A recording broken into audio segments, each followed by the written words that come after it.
That may be the greatest catch I've ever seen in my life. Okay, we have not done this in quite a while, but I mean, I am right now drowning in podcasts that we have to get out over there on Patreon.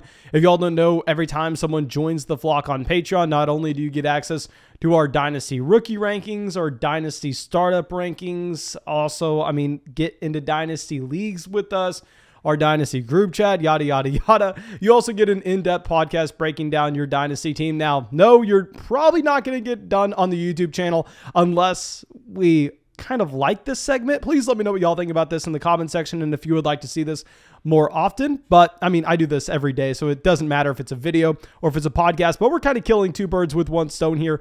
Going to combine them both and check out some of those Patreon teams that I'm supposed to get podcasts out of, and we're going to throw them on the YouTube channel. Of course, before we dive into it, thank you for both Daniel as well as Kilo coming out and providing the teams for us for this video. Thank y'all, of course, as well for being a part of the flock. Go down there, drop that like, leave a comment, let me know if you want to see this going forward, subscribe to the channel.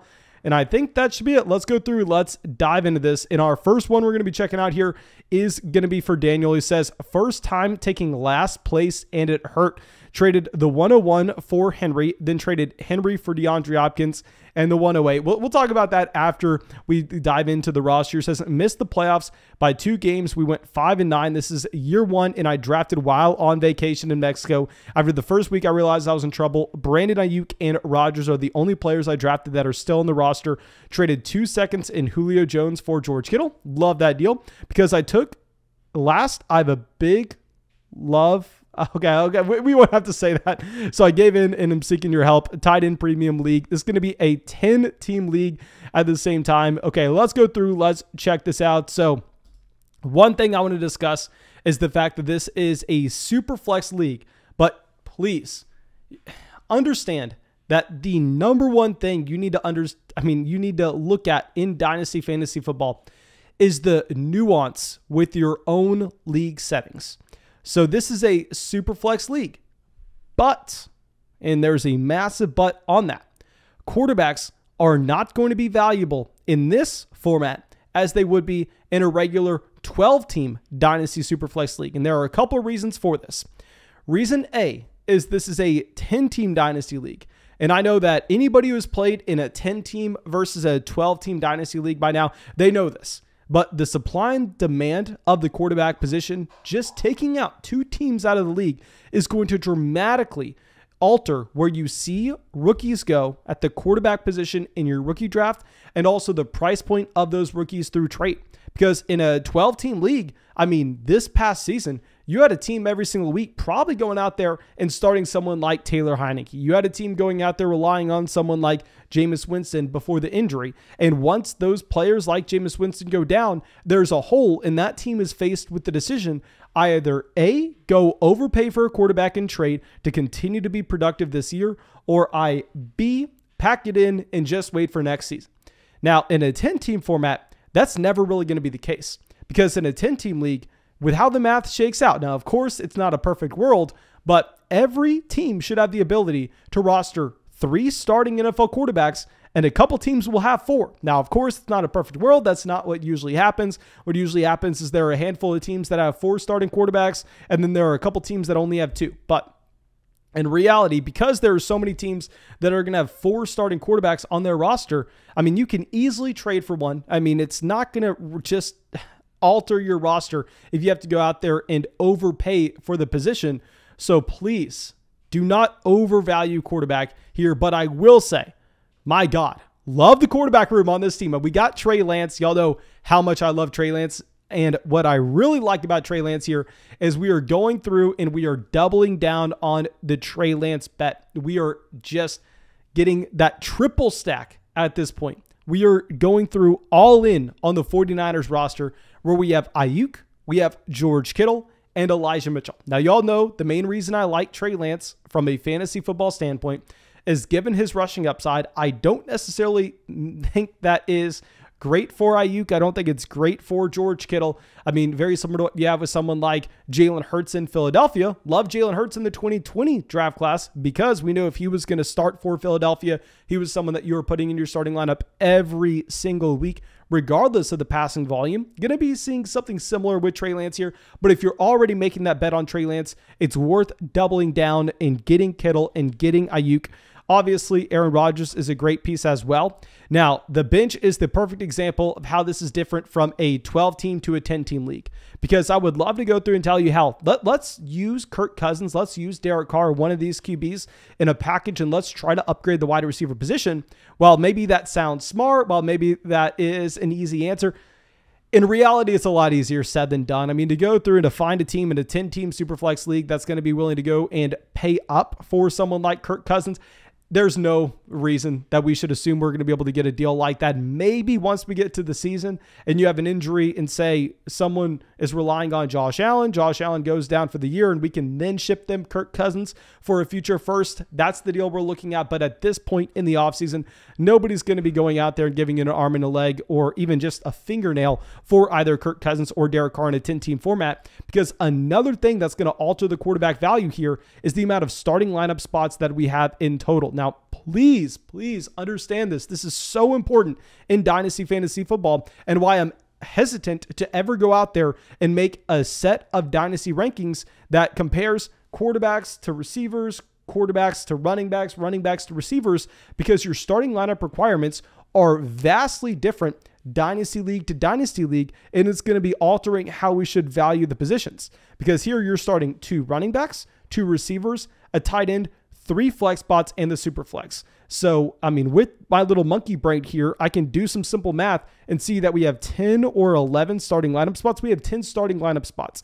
This is going to be different than some of those super flex leagues where you only have 8 or 9 starting lineup spots, where if you do the math, I mean, if you're starting 9 players, I mean, 22% of your starting lineup is going to be made up at the quarterback position, and knowing how much higher those quarterbacks are going to score compared to what you have at other positions, that's going to be bumping up to about 40% of your starting lineup output every single week is just coming from QB. I mean, even if we throw in the DST here, then all of a sudden you have 11 starting lineup spots, and then instead of 22% of your starting lineup being made up of quarterbacks and 40% of that output coming from the quarterback position, instead, keep in mind this off the dome, I could be wrong with the numbers, but if we're starting 11 players, I mean, what's that, 18.8?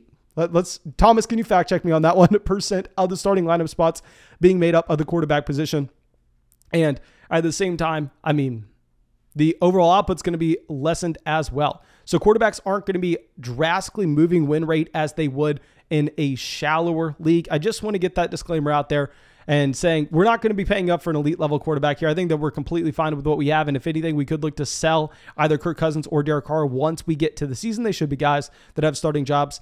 Now, going over to running back, we got Saquon Barkley and DeAndre Swift in the starting lineup. I mean, we also have Elijah Mitchell down there in the flex spot. If we're already going all in the 49ers offense, I'm going to be looking to keep Elijah Mitchell on this roster in particular. We have Raheem Mostert, Jamal Williams, Jeff Wilson down there on the bench. And what you probably will notice right now based on these screenshots is, I mean, the bench is very shallow.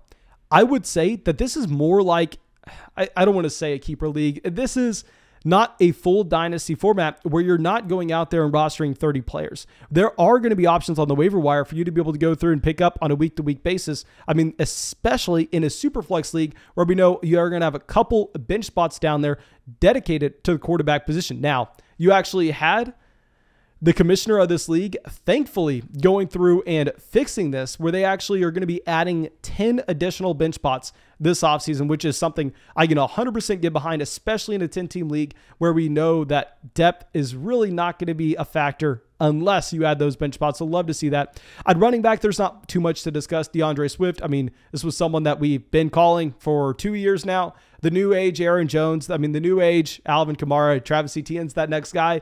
Not someone that's going to get every single touch out of the backfield, but going to get every single target out of the backfield, as well as getting the usage of the red zone. So he's a ton of value in fantasy football in particular. So love having DeAndre Swift. With Saquon Barkley, it's an interesting case in that he was so damn bad at the end of the year. But he was playing in the worst, and I repeat, the worst offense in the NFL. With Mike Glennon, the New York Giants were the worst offense in the NFL. He should be getting a contract this upcoming offseason. Hopefully, this Giants team can find an answer I don't know where that's going to be with their coach. I mean, anything's going to be better than their general manager, Dave Gettleman, this upcoming season. Hopefully they're able to improve the situation. I'd imagine that Barkley is back in New York. However, I definitely think we can't sell Saquon Barkley. Just seeing the upside that he had back in 2018, back in 2019. I know this past year was so disappointing. If we just have an average offense here for Barkley, he could be a top 5 running back. I'm going to be looking to hold. He is still pretty young, drafted in 2018. Going over to the receiver position, I mean, we also have a room where I'm not making too many changes. I mean, with DeAndre Hopkins, this is actually a wide receiver. If anything, I'd go through and buy low on, considering the near decade sample that we have of DeAndre Hopkins being a top wide receiver in fantasy. And if you're looking at what we had this past season, it's such a small mark of DeAndre Hopkins dealing with a multitude of injuries. DeAndre Hopkins taking that step back with his efficiency as well. I know he's getting older, so that's something that you're going to have to look out for going forward, but still, this is going to be a wide receiver that's 30 years old. I mean, right now, I believe he's 29. He's going to be turning 30 years old this offseason. And I'm always going to be the person holding on too long to the historical wide receiver that we have seen just the consistent production from throughout his entire NFL career. I'm going to be holding that wide receiver until he flames out of the league, to be honest. I think that right now, if you're selling Hopkins, you're probably doing it wrong. I'd be selling those running backs too early, not selling Hopkins. However, with Brandon Ayuk, I think if you didn't have Trey Lance, it'd be an intriguing conversation on if we should be looking to sell with Lance, possibly just lowering the passing volume in this offense this upcoming year. But you have Lance, we're holding the stack. Amon-Ra St. Brown's going to be a player I'm looking to move, though, because if you're looking at St. Brown, this is a team that, while yes, they thrusted St. Brown into a role at the end of the year where he was a true league-winning wide receiver. I know a lot of people are going to hate me saying this because Amon-Ra St. Brown did win fantasy leagues at the end of the year. He was a top 5 option over the past month. And keep in mind, if you were watching our redraft channel, before Amon-Ra St. Brown had the breakout, we came out that 1 week, we predicted it. We said he was a must-start wide receiver. The reason for that is you had no DeAndre Swift, you had no TJ Hawkinson, and you had the worst wide receiver room in the entire NFL. So you had nobody to throw the ball to outside of the slot wide receiver that was going to be operating over the middle of the field for, I mean, a subpar offense. And that's the receiver that's going to get the target volume. The guy that's not on the boundaries, that's looking to be the efficient receiver taking the top off the defense. No, it's going to be the guy getting the cheap targets underneath that the defense doesn't really have to take out of the offense because, I mean, you're never going to lose with Amon-Ra St. Brown going over the middle and picking up 8 yards at a time. I mean, if you're a defensive coordinator, you're letting that happen every single time. And it's great for St. Brown because he's going to go through and he's going to be a dominant with his volume, which is going to lead to a ton of fantasy production. But looking forward on this is one of the best free agent wide receiver classes we have had in a very long time. Detroit has a crap ton of money. Detroit also has a ton of assets in this year's NFL draft class to go out there and address the wide receiver position with. And even if Amon-Ra St. Brown goes through and he dodges the landmine of NFL free agency, even if he dodges the landmine of the NFL draft, which I'm not expecting him to, I'm expecting Detroit to bring someone in. You are still going to have Hawkinson coming back and healthy.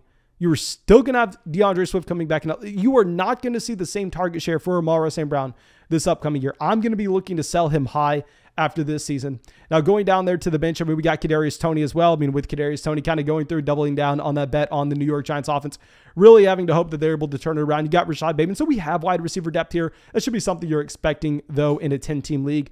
Going over to tight end, we got George Kittle. We have Pat Freiermuth. I'm going to be looking to hold Freiermuth maybe, just maybe, once we end up getting Eric Ebron leaving Pittsburgh officially, and then we get a little bit of hype going for Freiermuth. Then we can have a conversation of looking to sell. Right now, I think you're just clearly going to be holding as well with Logan Thomas. But going down to the picks, this is what makes this team pretty damn exciting because this team has the 105 and the 108 in this draft class as well. Now, I will say, because this is a 10-team Superflex league and not a 12-team Superflex league, you probably are not going to have the same shots to be able to take at receiver and running back because those quarterbacks are going to be falling down the board a little bit in a 10-team rookie draft compared to where they would go in a 12-team league. So I'd imagine you still have guys like Kenny Pickett and Matt Corral available to you at the 105. And with this team, obviously, you're not wanting to take Matt Corral. You already got 4 starting quarterbacks, is what we were talking about at the beginning of this video. I think what you really need to hope for is you need to hope that you get one of the top 3 receivers coming to you. I think you need to hope that you get Treylon Burks, which ain't happening. We'll say that. Garrett Wilson, probably ain't happening. We're hoping for Drake London at the 105. Of course, there are going to be so many different things changing throughout this offseason. But this is a very balanced roster where I don't think we should be going out there and reaching on a running back unless they have a great landing spot. I think that 108 pick, if we have one of those running backs, whether it's Kenneth Walker, whether it's Breece Hall, probably not going to be getting Breece Hall, probably not going to be getting Isaiah Spiller. But if you got Kenneth Walker falling to the 108, I think that'd be a great pick as well. If you can't do something like that, what we would probably look at is if Matt Corral is like the best available guy at the 108, and I know we're talking way out in the future here and a lot's going to be changing, we probably would be looking to take that 108 if it's Matt Corral, Kenny Pickett, whoever the pick looks to be, and trying to package them together with a player, if you haven't sold them yet, like Amara St. Brown, and trying to bring in, I hate to say this, but trying to bring in a top-level receiver, and that's usually not what I'm trying to do. I'm usually not looking to package our mid-tier wide receivers in a rookie pick to move up to get the elite-level guy. I mean, usually I'm trying to do the exact opposite. I'm trying to take CeeDee Lamb, and we're trying to trade CeeDee Lamb for, say, I mean, if we're just looking at this wide receiver core in particular, we're trying to take CeeDee Lamb and move him for Rashad Bateman and get 2 extra first. But it's just so interesting given the fact that we cannot find ourselves taking quarterbacks here. We're going to be so behind the 8 ball. But I think that's all we got for this team in particular. Of course, my man, thank you so much for being a part of the flock and supporting the channel. Thank you. Again, going to be happy to move over to the other team here. And this is going to be coming out from Kilo. And let me pull this roster up. So now this is going to be a 12-team league. And you're saying you're going to have to fill a team in this league because a guy was a nightmare to be in. That's all right. You're saying you're from Texas as well. My man, yeah, you better be throwing up hook'em horns. You're from Texas. Let's load that hook'em horns. And I think that should be it. Let's dive into this for Kyle. Now, this is the perfect example to contrast this roster with the one that we were previously discussing. And that quarterback matters a crap ton here. If you're looking at the quarterback position, I mean, with this starting lineup, we know quarterback's going to matter a lot more because it's a 12-team Superflex league compared to a 10-team Superflex league. So the supply and demand ratio is going to be thrown way off. And also, instead of having 11 starting lineup spots, here instead, we only have 9. So if you're looking at the difference, I mean, you're going to get quarterbacks making up an additional 4 or 5% of your starting lineup requirements. And over the course of a season, with that gap as well, with just the production that the quarterback position is going to just demand, I mean, your win rate is heavily going to be dictated by quarterback here. I mean, if you have a team with Justin Herbert and Josh Allen, that team is crushing everybody else in the league because you can only start 4 wide receivers. So it's going to be hard for your opponents to be able to catch up at the receiver position. It's going to be hard for them to catch up at running back if you have those truly elite level QBs. And at quarterback here, you have Justin Fields, Mac Jones, Trey Lance, Davis Mills. Okay, so we went very young. We attacked some rookie quarterbacks.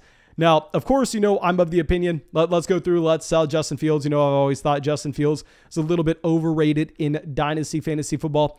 However, if you look at our Dynasty rankings right now, you will see that we also have Mac Jones probably a little bit lower than most people. And the reason I am here with Mac Jones, and keep in mind, I was the idiot that our first mock draft of the offseason, I took Mac Jones in like the 4th or 5th round of our Dynasty Superflex startup mock draft. And the second I made that pick, I was like, oh my God, this was the worst pick in the draft. This is laughably bad. And there are a couple of reasons for that. A, we know that quarterback is very different than what we have with other positions. That age simply does not matter. Now, I am willing to give the boost to a rookie quarterback compared to someone that's nearing the end of their rookie deal, not because their age, but more so because their job security. Like, I'm a lot more confident that Justin Fields is going to be a starting quarterback over the next 2 years than we would be with someone like Carson Wentz. I'm not even looking at the age of Carson Wentz. We're more so just looking at the job security for that reason. Because if you're looking at I believe Russell Wilson's 33 years old. If you're looking at Matthew Stafford, who's around that same age as well, those guys have another 6 years to play. 6 years is everything in Dynasty Fantasy Football. I mean, we're in 2022 right now. 6 years ago, who was in that rookie class? 6 years ago, the rookie class we were looking at, that 2016 room, we got Laquan Treadwell, Corey Coleman, Josh Doxson. I mean, you got Derrick Henry, you have Ezekiel Elliott, you got some big names there as well. You got Melvin Gordon. That's how long we are talking. Remember how long ago we were talking about Laquan Treadwell coming out of Ole Miss and wondering if he was going to be anything. 6 years is everything at the quarterback position. So really, I'm looking at job security over the next 3, as well as points per game that we're going to get. And with Mac Jones, he looks like he can be a great real-life NFL quarterback, but very similar to how we were selling Baker Mayfield back in 2019 after his rookie year. The reason I was selling Baker Mayfield is if he was to become an elite fantasy quarterback, he would have to be a top 5 pocket passer in the NFL. He would have to be Aaron Rodgers. He would have to be Tom Brady with his passing volume if he's not going to run the ball at all. That's what we're getting with Mac Jones here. With Mac Jones, he can be a great real-life NFL quarterback, but if he's not going to run the ball in New England, he has to be Tom Brady. He has to be Aaron Rodgers if he can ever become an elite fantasy option. So I would prefer to possibly go through and look to sell Mac Jones. Now, if we were talking about some options we could look at, I'm going for those veteran players. I would go for someone like Matthew Stafford. I know it's boring, but we know exactly what you're getting with Matthew Stafford. We've seen Stafford be a top 10 quarterback in fantasy before, and I'm very confident with his job security over the long term, as well as the fact that this is someone that is outproducing Mac Jones currently. But going over to the running back position, we got Ronald Jones, DJ Dallas in the starting lineup. Down there on the bench, we have Keyshawn Vaughn. Outside of that, there are really no running backs we can be talking about on the bench, but thank the Lord, we got someone in Travis Etienne here. We made a reference when we were breaking down the other team that with Travis Etienne, this is just DeAndre Swift. Y'all know DeAndre Swift. We had so many people telling us how dumb we were for drafting DeAndre Swift everywhere last offseason. The haters coming out saying, Mason, you idiot. DeAndre Swift's on a horrible offense. He's not going to get every touch out of the backfield. He's a committee running back. We were saying, yes, you're correct. But like we've said so many times before, you don't need to get every touch out of the offense.